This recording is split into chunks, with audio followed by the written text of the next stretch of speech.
I just wanted to make a quick video to explain why it's important to pull the slack out of the bar during deadlifts, and then to explain how to do it. So first things first, the aim is to get yourself in the strongest possible position when you start the pull. And if you don't get yourself in the strongest position, then your body's probably going to move into a stronger position anyway, and your form is likely to suffer if that happens. So there's 3 parts to pulling the slack out. The first one is to pull the slack out of the bar. The second is to pull the slack out of the arms. And then the last step is to pull the slack out of your body, mainly your hamstrings, your glutes, and your spinal erectors. Yep.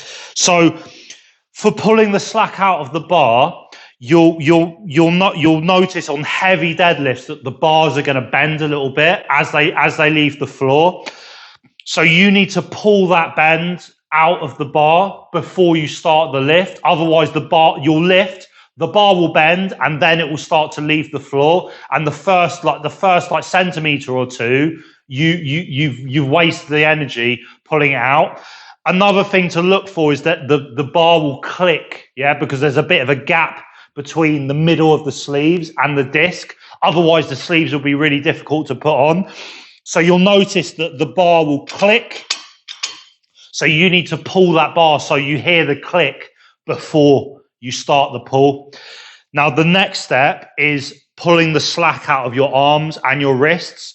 So if you start the lift with like slightly bent arms or wrists, a heavy deadlift is just going to pull them straight anyway. And then a little bit like pulling the slack out of the bar, you've wasted the first little bit of the pull just pulling on your body rather than actually moving the bar. So let me give you an example of how it would look if you haven't pulled the slack out of your arms. I'm going to exaggerate a little bit just so you can see. Often it's quite subtle, not as bad as I'm going to show you, but it's still something which should be improved on.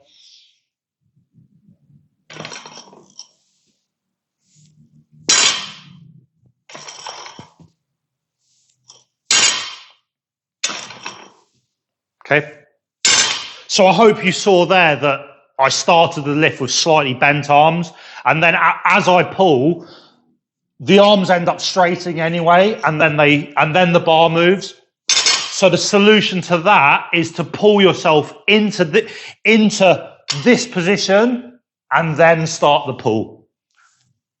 Yeah. So you pull tight, then go.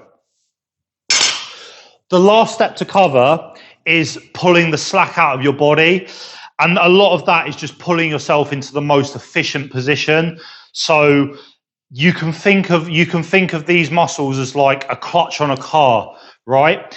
If the clutch is all the way down and you're trying to get the car moving, it's not going to move. And if you take the clutch too high, it's going to stall.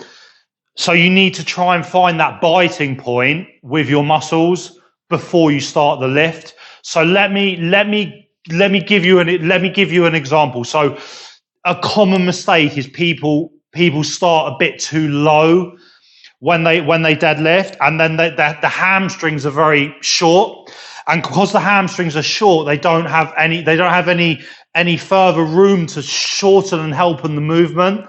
So they'll lengthen out, and then they can contribute to the movement. So I'll show you a little bit about how that looks, and you'll see this. This is one of the most common mistakes you see in gyms, and it turns the lift into like a 2-part movement. Let me give you a bit of an example of how that would look.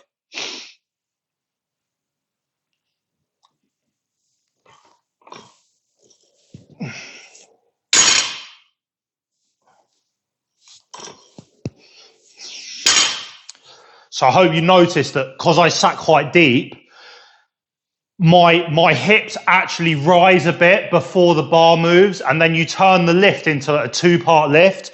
And then if the weight's heavy enough, your body will suddenly feel the weight of the bar, and then probably your back's going to bend.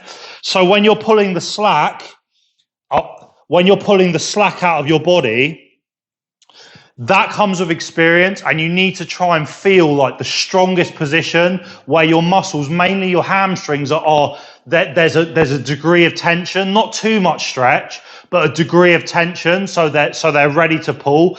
And one thing that works really well is you can visualize like you're trying to make the bar hover a little bit off the floor before you finish the lift, or that you're trying to pull. If the deadlift you're pulling 100%, which probably you should be, when you're pulling the slack out, pull 10%, and then without reducing it. So don't pull 10% and then stop and then pull. Just gradually go 10% and then start the lift, right? So let me give you an example of how that would look.